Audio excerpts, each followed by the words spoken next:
you can only watch it for the first time once. It'll be interesting to see what we catch and what we don't. This is our only first time. We know that it's a serialized show. Have you ever played the video game Mass Effect? Okay, Tolkien, chill out. Some little breadcrumbs. Jean Brede Chuckle Nugget. This is where Babylon 5 is becoming Babylon 5. We have the most incredible community out there. Feels like we're going to continue to go down this rabbit hole. I was right. Just trying to put the pieces together. I was right. I'm the king, baby. What? Are you kidding me? Here I go back to Doom, as I often... We're officially into it, Jeff. 100% so good. It was so completely accurate. That was great. I love that. Definitive ranking. I can keep watching the show. I love it so much. The year is 2026. The name of the podcast, Babylon 5, for the second time. Welcome to Babylon 5 for the second time. My name is Brent Allen. My name is Jeff Akin. Brent and I used to be Star Trek podcasters, and then we watched Babylon 5 for the first time, and everything changed. So now we're watching this incredible series for the second time because Babylon 5 is a series that you get to watch for the first time twice. That's right. But we're also, for the first, second time, whatever, watching the show for the messages that are contained within. What are the things that we pluck out of it? Maybe what are some things that JMS himself intended, not just what we speculate, but what the man himself is saying. We're looking for things that hold up a mirror to society, give us hope that things can be better in the future, or maybe they just tell us how to be better human beings to one another. Now, that being said, this is Jeff and mine's second time through the series. We have watched all the way through once. Spoiler free. We had no idea what was coming next. Had an entire run. This is not that. That means that anything from any point in the timeline, in the franchise, in universe, out of universe, doesn't matter. It is all fair game for Jeff and I to talk about. So this is your one and only spoiler warning. If you have not watched this incredible show for the first time for yourself, stop this show right now. Go join our first watch. Just scroll up in the feed. It'll be up that way somewhere. And you can do that spoiler free. And then once you're through the show first, you come back and do this one, because trust me, it's a different watch the second time around. It's like the first time, but it's still a different watch. So that being said, you have been warned. My warning is sincere. Ignore it at your own peril. Brent, this week we're watching an episode called Falling Toward Apotheosis. When we watched this the first time, we would predict what the next episode was going to be based on the title alone. What did you predict Falling Toward Apotheosis was going to be about? Well, apotheosis reminded me of the word apostasy. Apostasy means to leave the faith. And so I said this would be the one about the Vorlons leaving the faith, or rather the younger races leaving the faith of the Vorlon as we begin to realize that they are not the force for good that we've been led to believe that they are. I don't remember if that actually happens in this particular episode or not, Jeff. But I then went on to say this. I would like to quote, or maybe they weren't ever really a force for good. Maybe we just made them out to be that way, or maybe they made themselves out to be that way. Oh, look at that. How about that prediction? Hope nobody drove off the road when they heard me say that. Mostly from going, yeah, they said it back in Zahadum. Right, what are you doing? Telling you this whole time. How about you, Jeff? I really thought we were going to see two kind of things go on here. We were going to see Londo trying to convince Cartagia that the Shadows aren't going to be happy being stuck with just the island. They're going to want more and more land. So just more of Londo trying to kind of dismantle Cartagia and what he was doing. And then I remember saying, hey, Sheridan is meant to fight legends. And what better time than now? And I will quote here for myself. He's going to go 1-on-1 with the Kosh one. 1-on-1 with the Kosh one. Which was actually the Kosh 2, because Kosh 1 but is inside of him.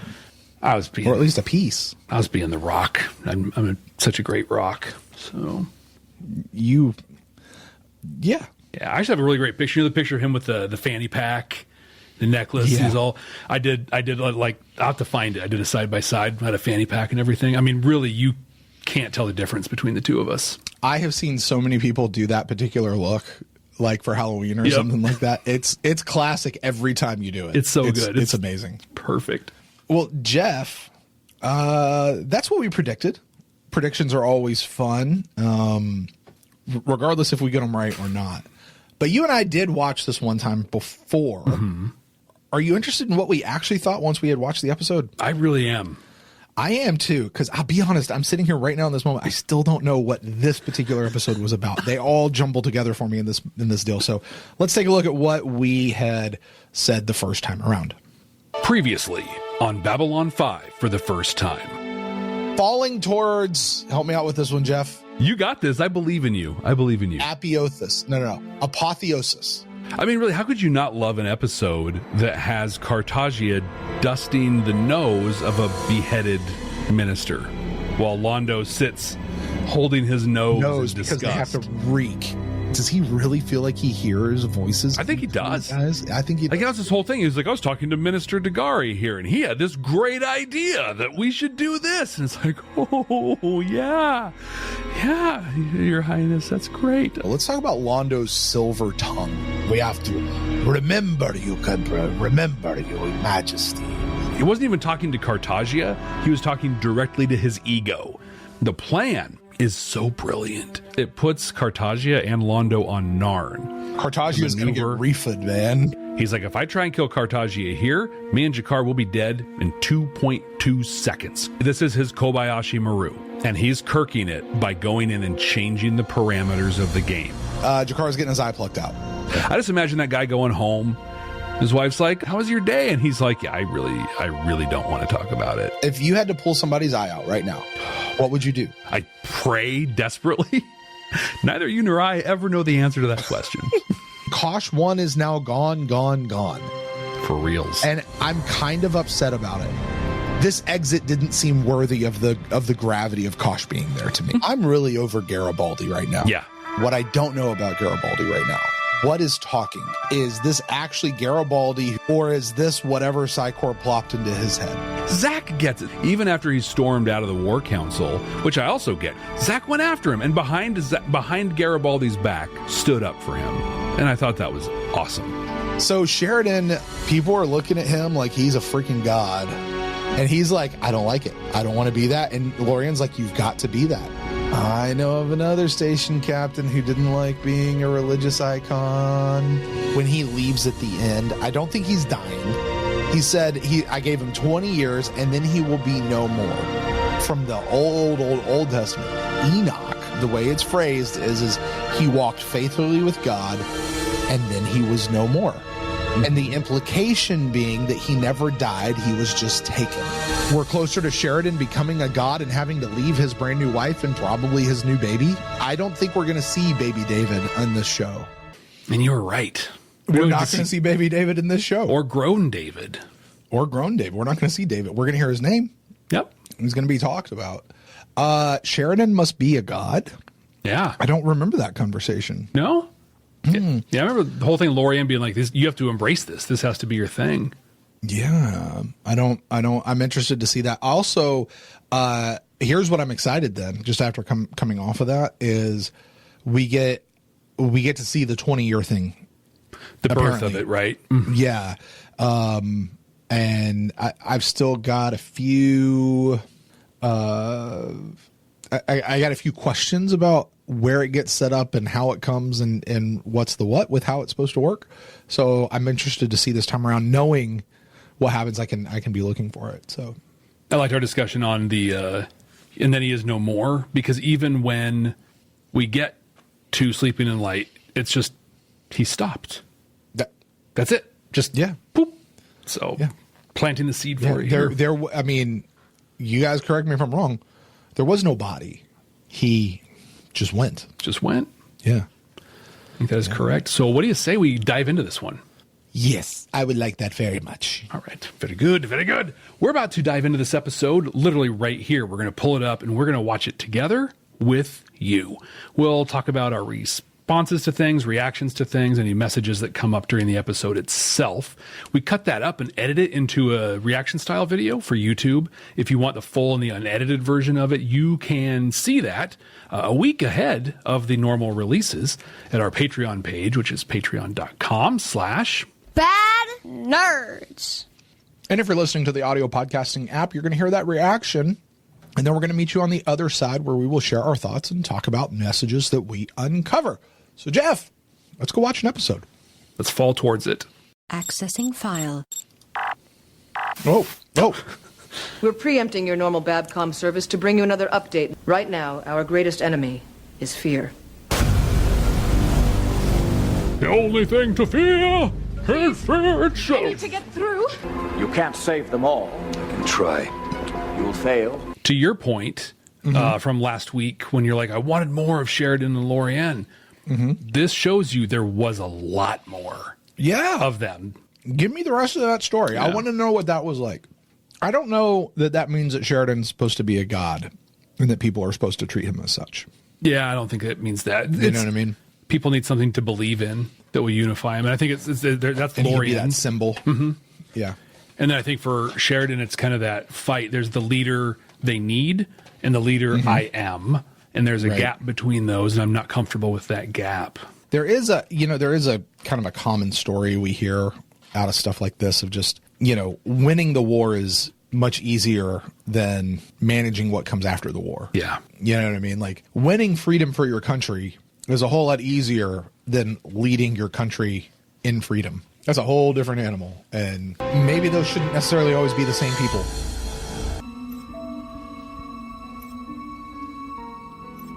And here's the thing, like it's really easy. Yeah, come in. It's really easy to like get on Garibaldi for Hey, Chief. being paranoid or whatever here. Fine. And for us knowing what happened to put it on his Psy-Corps programming. But we talked about it a little bit in the last episode. But who is this dude walking around with you with a robe and a big old beard telling you to say stuff? Like Garibaldi is right to question this. Absolutely. And if they're not really explaining who he is or doing the thing where people are earning his trust, like he comes in, they trust Sheridan. Lorien can begin with some borrowed trust, some borrowed credit from Sheridan, but he has to earn his own with the rest of the people. And they're just not interested in doing that. Like Sheridan's not interested in sharing that out. And Lorien really kind of doesn't seem like he cares much for that either, which it's kind of a Vorlon shadow thing. Talk to you about. True. I was going to call for my Ivanova, and she said, good. I got a message from Ivanova. Doc wants to take one more look at you. After that, you can come back to work. The number of times that people mispronounce her name in this show, I know. I don't want to hear anybody giving me any guff about saying her name wrong. No. Since we both got back, he hasn't said 2 words to me. It's like he's avoiding me. Dude, he hasn't said 2 words to anybody. Assuming you're not This isn't about you. overreacting. And you're not looking hard enough. Oh. Vorlons are out there, Londo. Would you like some lotion? Perhaps some aloe vera? True Majesty, It'll soothe.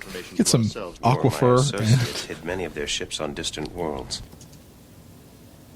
I call them my shadow cabinet. I think you can appreciate the irony. They certainly can. Earlier this evening, and this one had the most note. Is that Andreas's face? It is. So Yeah. JMS says yes.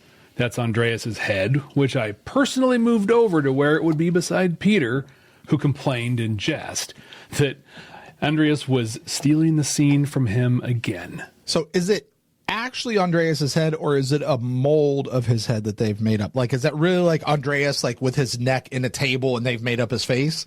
Or did they cast a mold and that's what this is? Pretty sure they cast a mold. Okay. Be weird. It's not really him just sitting there trying to be really still. Right. Okay. He's no Lanier. Dude, Lanier is no Lanier. Right.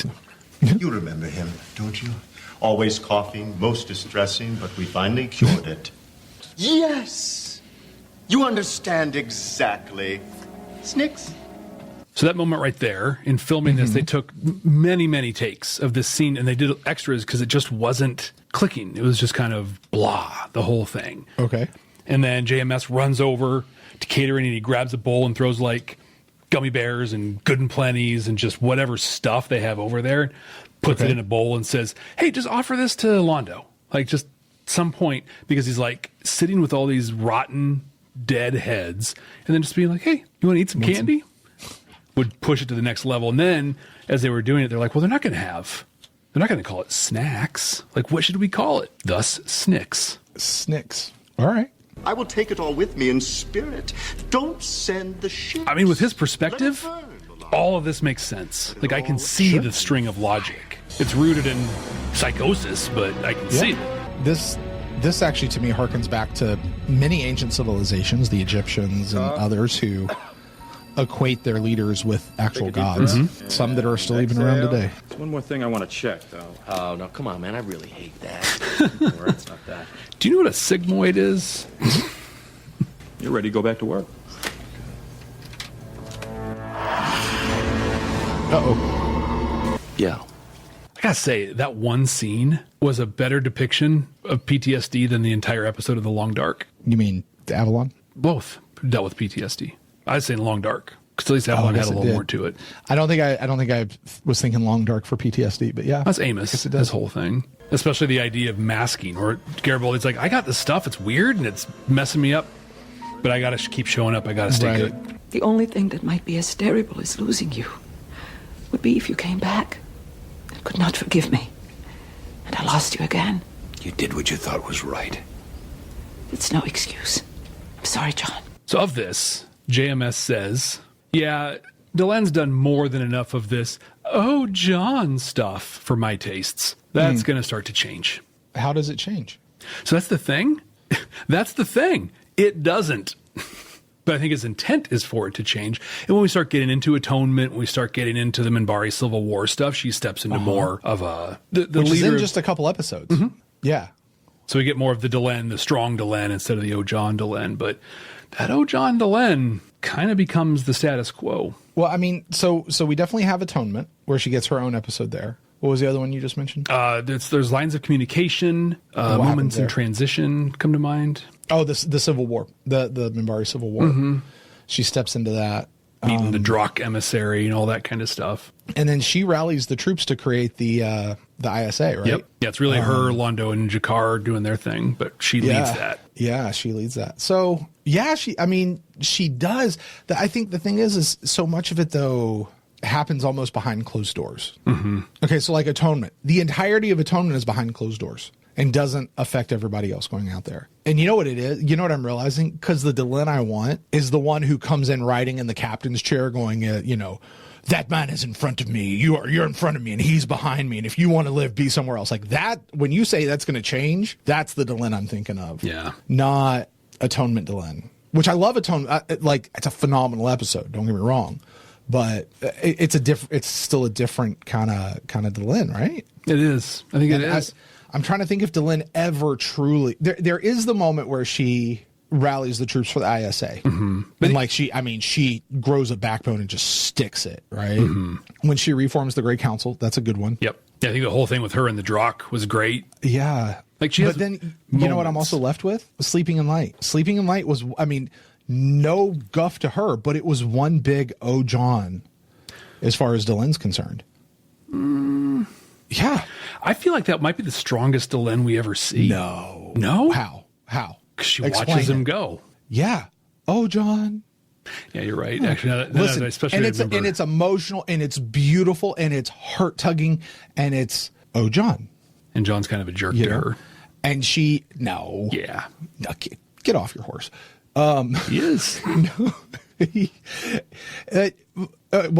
is kind of like, it's my death party and I'll die if I want to. It's kind of how John's rolling right then. He's like, look, this is about me right now. So, but yeah, Sarah over in the council chambers chat, I think puts it well. I think we get some really solid and good Delenn in the remainder of season 4. It's season 5 Delenn where this really comes back. She just becomes the side piece, right? And I say that with much derision because I hate that for her. And I don't want to see that happen to Delenn. Maybe, Jeff, here on our second watch, we're going to see a much stronger Delenn down the stretch here than what we remember the first time.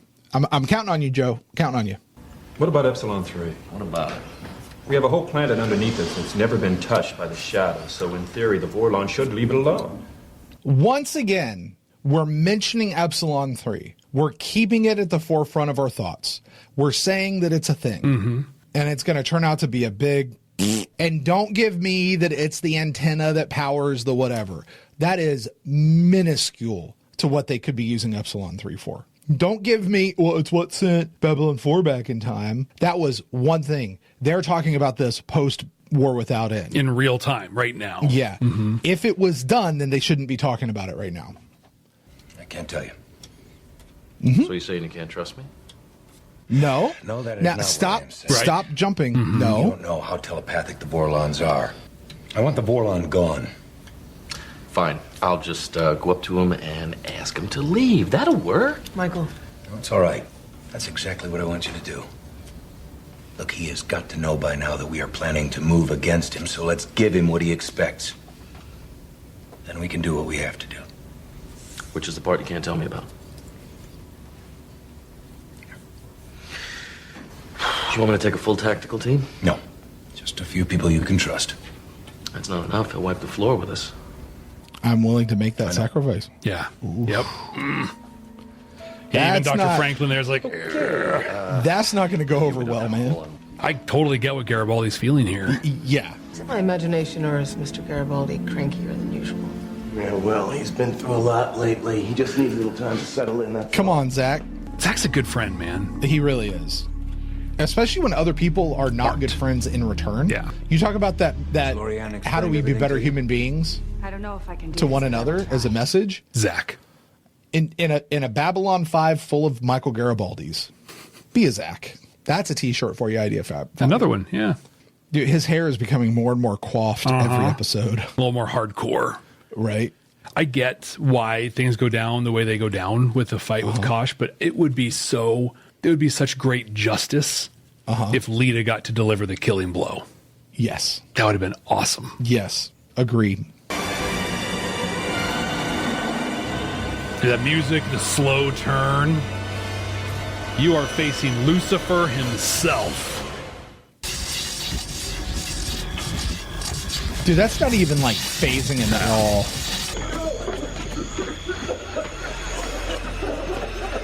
The random game standing right there. Incoming message for you, Captain. It's Ambassador Malari. Londo?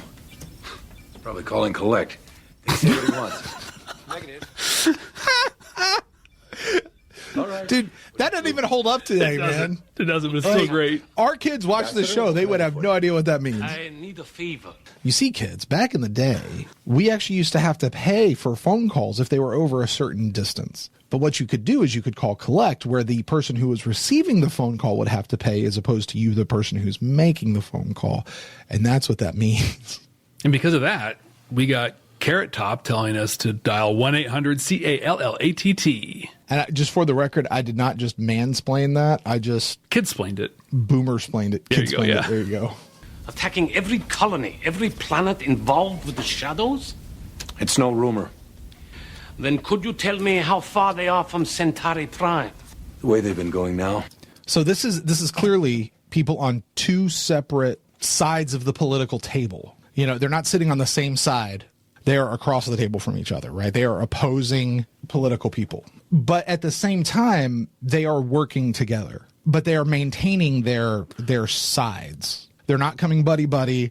They're not that. But there is certainly a mutual respect. There is an understanding that they have with each other. Mm-hmm.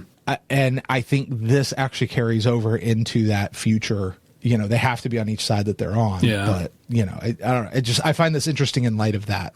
Like how I'd they're say talking and 7 communicating. days, 8 You know, tops. look, he's giving him the information. Did they not see what happened when the Shadows did this to Kosh 1? Right. Now they're going to come in and basically do the same thing to Kosh 2. The thing blowing up. Yeah. JMS. Tell me it wasn't supposed to happen. Not like that, it wasn't. Oh. That was okay. very poor CGI that we just watched. Okay. First Well, I off, could've when told you JMS that. talks about this, he calls Ulkesh Kosh 2. I think we got that last week, but I like that he took a lead from us. Does he annotate it and say Gesundheit? Not in this one, he didn't, but okay. It's still pretty funny. But so they have 2 Kosh headpieces that they've had constructed as parts. They had rigged up like a little explosive inside of it, so in the scene, it would actually blow up. Okay. They had the first one set up, they were blocking the scene, and without anybody hitting anything, the headpiece just blew up. And they're like, oh no. They didn't have cameras rolling or anything. So they grabbed the next one and prep it up with charges again, set it up, block the scene, it blows. And so they have no more headpieces. And so they were like, basically, we can just have him there, show something else, and then he doesn't have his head, or we can use some CG. And they used the CG. And they should have done it the other way. Probably should have, yeah. But, you know, I mean, Wow. They're like, literally all of our options are gone. Huh. Care Bear stare. You know, it's wild. So when you think about, like, there's a fleet of Vorlon traipsing through the galaxy and leaving this destruction in its wake. This was one Vorlon dying. One. Yeah. And it was this catastrophic. Like, whew. His life force must be replenished. Why did he die? Hold on. Look, can you play it a little tiny bit further so we don't have to look at that hand? That's a little weird. They're showing it for a very long time. That was long fingers, man. Why did he die? Why did he die? Well, I don't know that he died. I think he's on the precipice of death. Has he not actually been brought back to life? What we've been seeing of Sheridan isn't Sheridan at all. It's Lorien and Kosh. Maybe. And now he's going to reemerge. Essence left, and now we're left with the body and whatever is left of Sheridan. And Lorien has to replenish that. Mostly dead at this point. Maybe. And since he just Care Bear stared them out of him, he's just left with a little bit of Sheridan. Yeah. But, I mean, we also know... okay. So we keep saying, and we've said, that we know Sheridan died at Zahadum. You keep saying that. I don't think he did. I don't know that he did. Because he got caught. We know he jumped, and then he got caught. That's what I keep saying. He was between the tick and the talk. He wasn't necessarily in one or the other, or not in them. He was between them. Limbo. Like he's been in a state of limbo. And so what we've had is this Lorien and whatever bit of Kosh is left in him to almost Anna Sheridan-esque. Not Morden. Maybe less than... Maybe in between those two things. Yeah. Like there's no programming for Sheridan. Yeah. The Sheridan we see is still truly Sheridan. So when Lorien turned around and said, "Now," was he talking to Sheridan and said, "Turn around and release it"? Or was he talking to Kosh inside Sheridan saying, "Get after him"? That's a good question. Because Sheridan really wasn't, like, this hasn't been Sheridan really here. And there's enough Sheridan that he's basically been observing everything that happens. And so now, here's Lorien going to give him some life essence back. But he's not going to do the whole thing. This man has been living literally since time began. And he doesn't have enough. He can't give this guy whatever the normal lifespan of a human is in this particular year. Really? Pretty stingy. Right? Well, and in the chat, Ben says, we're about to get an explanation of this from Lorien. I give of myself to replenish him. Thank you, Arwen. For a little while. And wishing that others could know you as our people know you. If only they could see your greatness as we do. Who will be left to sing your praises? Who will know you for who you are? Pump that ego. What if we conducted his trial and execution on his homeworld instead of here? Londo's really good at this court stuff. Oh, yeah. Can you imagine? He is how it would move them? Well experienced in it. Once. He found things in my neurosystem, some kind of biochemical energy repairing and sustaining me. He's never seen anything like it.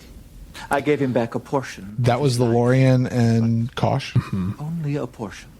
How long? In human terms, perhaps 20 years. It's a long time. It's 20 more years than I would have had. At least I can spend most of them with you. I do have to say that in the moment, I can understand where Delenn is coming from. John's had time to process this and think about it, which is why he can be like, it's a good run.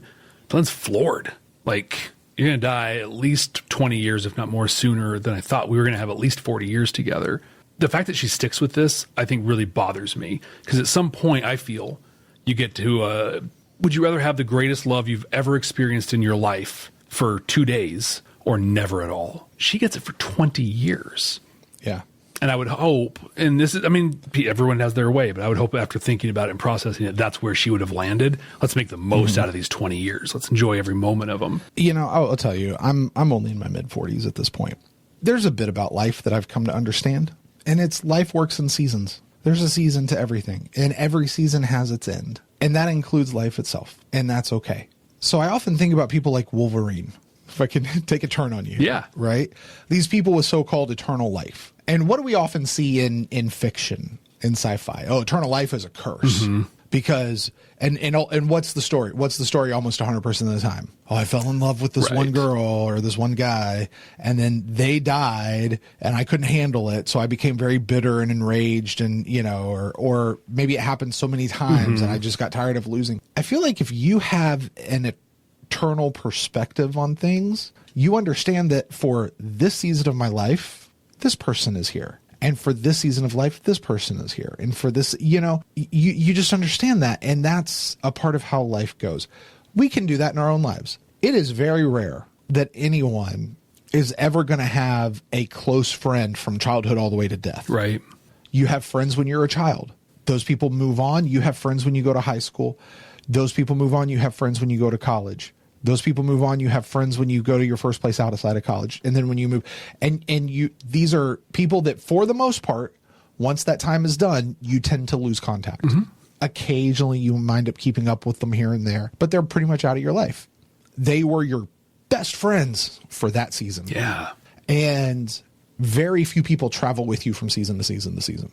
I'm not sad or mad because that person's no longer my friend. Right. They are still my friend, and I still care greatly for them. They're just not in my life all the time anymore. And I'm grateful for that season. I feel like Wolverine, if you have a longer lifespan, you get that idea. Like the Trill in Star Trek, to go back to another thing, right? Like, this is my time here. And then I move on. And this is natural. Delenn's going to be like, look, this is my time here. That's where she should have been. The idea that I'm coming off of what you said just a second ago, and correct me if I didn't misunderstand you. She should get there. She should get that, because it seems like for 20 years, she never leaves this moment right here. Yeah. She lives here in this moment, that she's dreading the end of the 20 years rather than living it up and being like, okay, that's that season. That's done. Yeah. Delenn's got another several hundred in her after this, which, by the way, she was already going to outlive him many times over, right? Exactly. I mean, assuming that her lifespan is the same now that she's a hybrid. Also true. And so she has an unknown. Maybe she's going to live long. There's a lot of unknown to it. But I heard somebody say a thing once that seemed really dark and might still come across as dark. But every relationship we have, every single one, has an expiration date. Some of those, to your point, are the change of the season. Some of them are death. But every relationship has an expiration date. I'm not forcing my view onto Delenn here. This is just me talking. Yeah. What a gift, knowing when the expiration date of this is. Yeah, you can certainly approach it. And I like what Ben says over here in our chat. Says she's allowed to feel sad. Yes. Yeah, absolutely. Would be different if she did something like she left him because she doesn't want to be with somebody who's going to die younger, or if she doesn't want to have a kid because of it. But no, she doesn't change her actions and makes the most of her 20 years together. And within that, she's allowed to feel however she wants. Yeah. She is definitely allowed to feel sad. And you also said it just a second ago. He's had a chance to process this and take this through. She's hitting this for the very first time. And I'll go back to something I've been saying. Delenn's never been human before. I've got to imagine that there are emotions that she's feeling right now she's never encountered in her life, ever. I imagine. I could be wrong, but I would imagine there's that's going on with her as well. And maybe there's some bodily things that's, messing some things up too. But I think what we would just really like to see her not get beyond, but get to the same place of acceptance that Dude is in. Yeah. And it's okay to feel sad when they pass. I'm not saying you can't do that either. Yeah. Well, or grieve or anything like that. You can, absolutely. To your earlier point, what we see in Sleeping in Light is her still being like, I can't believe it's only 20 years. Right. And I think this is a quick personal story on that, because I think it's like, I think right now in this moment, she is reacting the way any person would. Sure. Oh my God, what?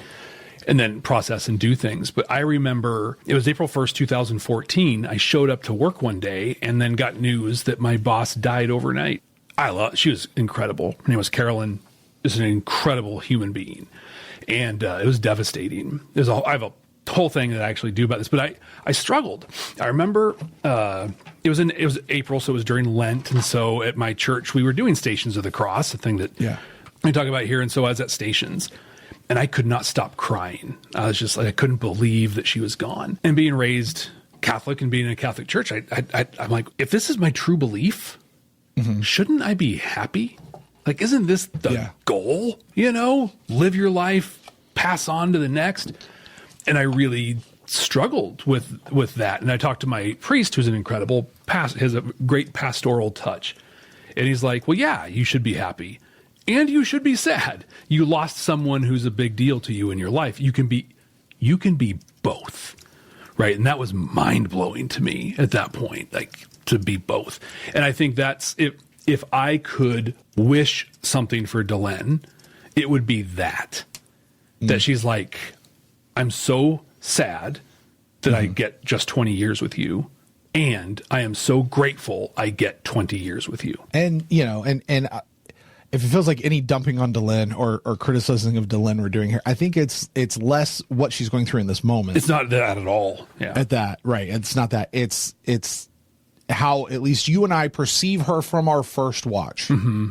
What you and I remember from our first watch, where it really seems like she, to JMS's thing from earlier, she's just sort of Johning it for so long.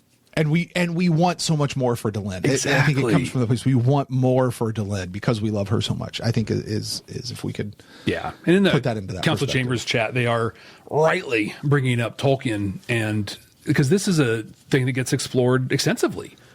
You know, love between elves and humans. You've got, you know, Arwen and Aragorn, Beren and Luthien, all of these things that are unfathomable to our short human minds. But I feel that there's an opportunity here he mirrors Tolkien so much. This is an opportunity for the same mirror. It'll be interesting to watch for a second time. Sure. Man, I thought I'd lost it. Where has that been in the couch for like the last 3 or 4 weeks? Right, while he was dead and everything. You know? I want you to have this. Like he left that there before he went away. I got it down in the Zocalo. It's not what I had exactly in mind, but Michael in the chat calls it Lorien Care Plus. Get you a real engagement ring. It's an Earth custom. See, you give someone you love an engagement ring is kind of an... She hasn't said yes yet, dude. For another ring. The kind that you exchange when you get married. He can barely say it. Like, he has such a problem with love, verbalizing it. Oh, look at her. You may not survive the next 2 weeks. Dan, get yourself somebody who looks at you like Delenn looks at Sheridan. That is honestly a very awkward looking kiss. You know, Paul brings up an interesting point, and I just want to get your take on this, Jeff. So JMS has now written 2 very awkward proposals. Yes. One with Sinclair and Catherine. Well, do you or don't you? And then the one we just watched here with Delenn and Sheridan.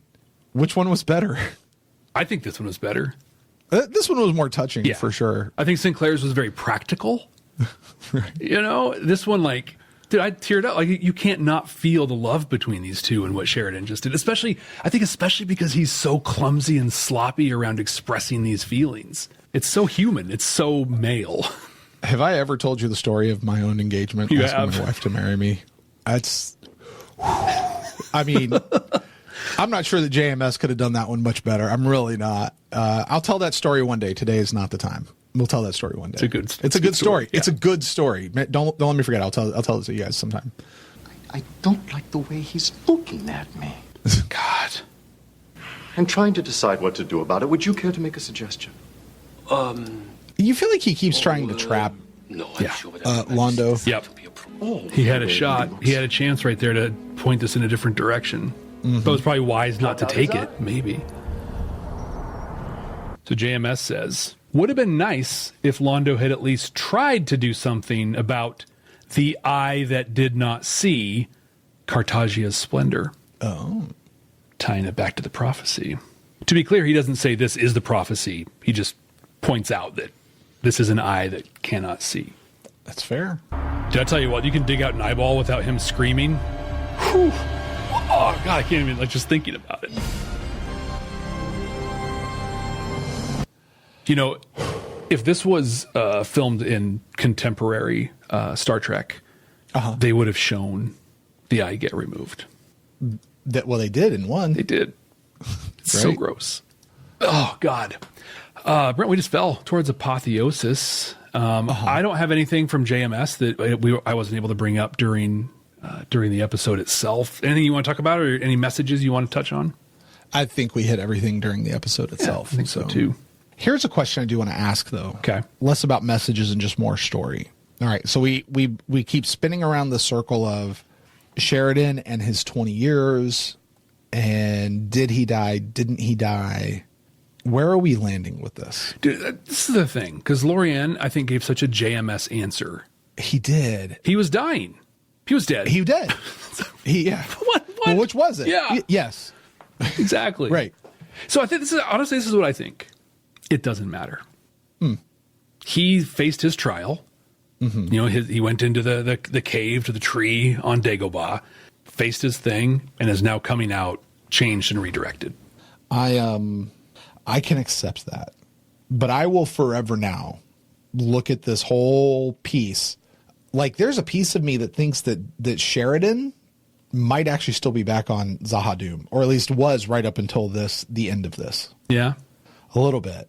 Maybe not. That might be too far. But the Sheridan we saw come back in the last episode and through the first bunch of this episode was not really Sheridan. I think it might have been Sheridan sharing. Like, Sheridan might have been active, but Kosh was very alive. Lorien was very alive. And there was this thing happening in him.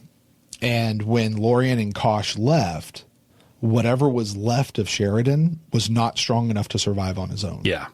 So Sheridan's life force was nearly extinguished on Zahadum. Mm-hmm. Yep. And was not rekindled until what we saw happen in this episode by Lorien. So they put those hot dog fingers on him. Right.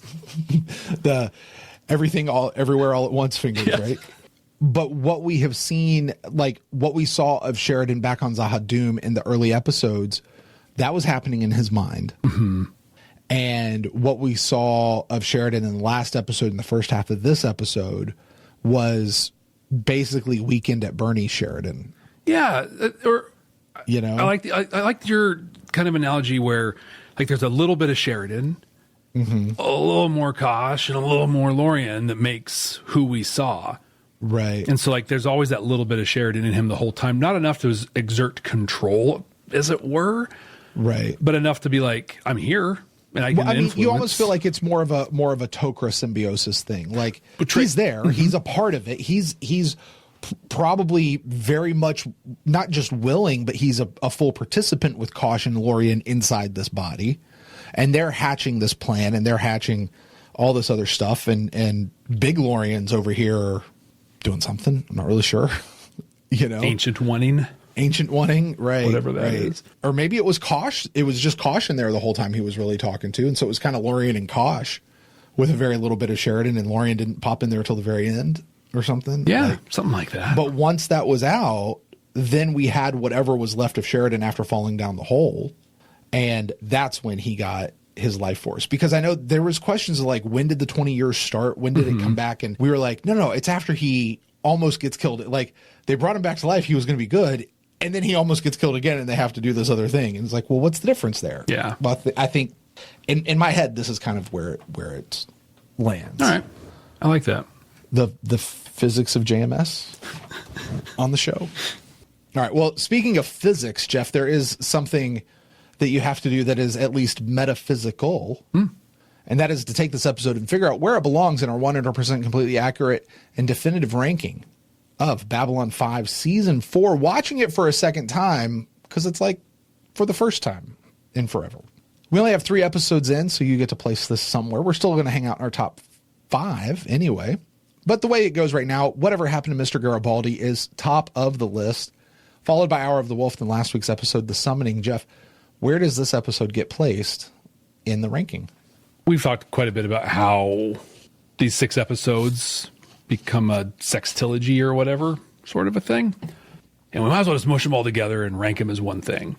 But then I think it was in the last episode we started talking about how, well, there's peaks and valleys, especially in a story as long as 6 episodes for this. And Brent, I got to be honest, I feel like this is one of the valleys. Really? Like, it's got moments that are huge. Like the whole, the Kosh and Okeefe thing is massive. The engagement is beautiful. Zach is a shining star through everything. But on balance, like, I'm going to say a thing and I don't mean it for what I'm saying. Like, don't react to the words I'm about to say. let me continue. There were good chunks of this episode where I found myself bored. And I feel that it's because the peaks in this episode were so high that nothing else could really like measure up to it. We have other episodes like that. Zahdoom, is like there's so much talking and whatever, but it all like flows into the big steps. In this one, Lita pops into Olkesh's room and is like, hey, it was so jarring how we went from, hey, there's a thing we got to do and I can't tell you about it, to, it's happening? Oh God, like here it is. So it's a great episode, but I think it's its own worst enemy in a couple of ways. Where I'm going to rank it, I'm sure it will be pushed down with some of them, but it's stay relatively high. It's still good, but falling towards Apotheosis, Brent, is going to be our number 4 on the season so far. Wow. That's not where I would have placed it, but okay. No. This one would have been toggling above or below Hour of the Wolf. Probably would have been just a little bit below Hour of the Wolf. Wow. So I would have probably had this at number 3. I feel everything you're saying, but I felt all of that more so last week than I did this week. Okay. In the first time, the objectively correct first time ranking, this was the lowest ranking of the 6. Was it? Yeah. And it was ended at number 18. Whoa. That just shows you how strong the season is. For real. Like I'm looking at some of these and it's just like, oh my God. But see, okay, but what is it when we talk about these first 6 episodes are so freaking good? Because we consider them one big thing, and it's almost unfair to rank them separately, because it is. Imagine us going in and ranking an episode by Act 1, Act 2, Act 3, Act 4, Act 5, and not as a whole complete story. On my Star Trek podcast, the Starfleet Leadership Academy, I didn't include Picard, the series Picard, in my. Because I had this algorithm that would randomly spit out the episode to watch. I didn't put Picard in for the longest time because you can't just take one episode of it, right? And like from a leadership perspective, especially, like there'd be a massive range of nothing. So I made a decision. I think it was my 50th episode. To celebrate that, I did the entire first season. Yeah, I remember you talking about this. Yeah, it took me like 42 hours to construct that episode. It was a little over like 40 minutes long. And I will never, ever do something like that again. It was horrible. You had your JMS moment. Exactly. Like I did it. JMS did the whole show. And you're like, yeah, that's cool. I'm never doing that again. Not going to do it again. And I think the thing is, it was the only way to do that series with the approach I was taking to the Star Trek episodes. Only way was to take it as one piece. And that's kind of what we thought, I think, coming in, that these 6 were. But I'm going to put this out there as we are approaching the end of these 6 episodes. It was the strength of the next 2 that just kind of blanketed our opinion of all the other episodes to a point where we're like, these are awesome. When really, like, they're great. And these ones are awesome. But I would also say that the next 2 episodes would not be as awesome as they were. Without these. Without the work of the first 4. No, exactly. I mean, Sleeping in Light would not be as awesome of an episode as it is. You need 109 episode before If you take any person and you throw them inside of Sleeping in Light, they'll be like, oh my God, can we please get through this episode? Yeah. But because we have done the work and we've gone through it, I think it's very fair to say if you have not watched Babylon 5 episodes 1 through 110, you are not allowed to watch 111. Yeah. That episode is not for you. Because it depends on the work of everything else, and it hangs. And that's part good writing, right? That's the complete story, So a big reason why we all love Babylon 5 so much is because it sticks the landing so well, and the roller coaster in the between is there, and it sticks the landing multiple times through the series, and we're heading into one of those right now. I'm just gonna say high five, Katerina. That's right. I don't think we're gonna rank these 6 together as one.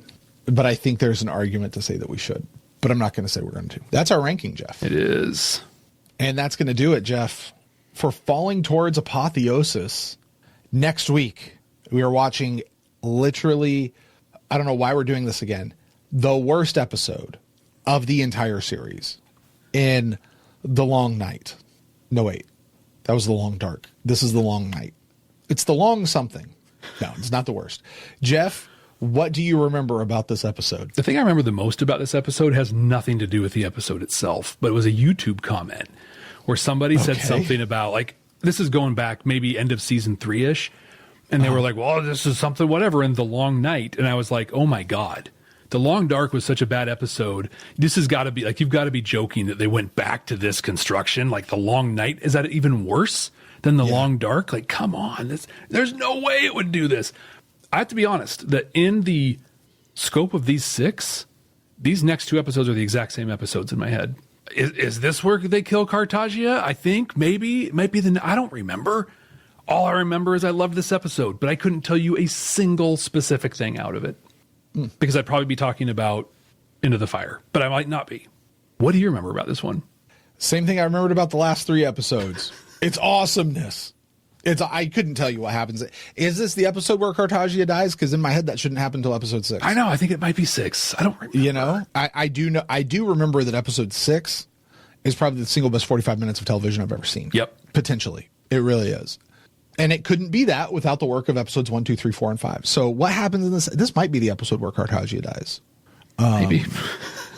We'll find out, right? I don't know. I'm going to love it, whatever it is. Although I will say, it does seem that the last 2 episodes maybe we didn't love as much. It shot them out of our memory said we loved them more than we actually did. And then reality is coming back to catch up with us. It's confirmed by our council chambers that Cartagia dies in next week. Thanks for the spoilers, guys. Jeez. Hey, you gave a spoiler warning. It's fine. Just throw that out there, why don't you? We're in a spoiler zone. Basically, we're in the water park of spoilers at this point. And what makes this super exciting this time around, though, Brent, this week, is we're all going to find out what happens next week and maybe be a little bit surprised about it. So make sure that you've subscribed to us wherever you're watching or listening so you don't miss this one. Like it, comment on it, rate it, do all those sorts of things. If you've got the time and the means, head over to our Patreon page, patreon.com/badnerds. There's a link in the show notes for that, but like we have a ton of stuff on there. We have unedited versions of this show that you're watching right now, full and unedited versions of Stargate SG-1 for the first time. We have individual reactions we've done on other shows. There's a ton of content on there. Plus, at our council chambers tier, you get invited to our recordings and could be a part of the show, just like our incredible group that's with us here tonight. If you really want to help, though, and the Patreon isn't an option for you, and you've already commented, you've already subscribed and done all that stuff, would you share this episode? Share it with somebody. Who doesn't want to love and revel in Babylon 5 for the first and second time? So until that time, until the long night comes along, for Brent, I am Hey, Jeff. Yeah, what's up? Hey, do you know? Do I know what? Do you know what happens next? Cartagia dies in the next episode. Dude, just a second ago you were saying it. Where's the spoiler warning on this thing? Dude, I warned you about spoiler warnings in this episode. Dude, get the hell out of this galaxy. I mean, we're not some deep space franchise. The station is about something.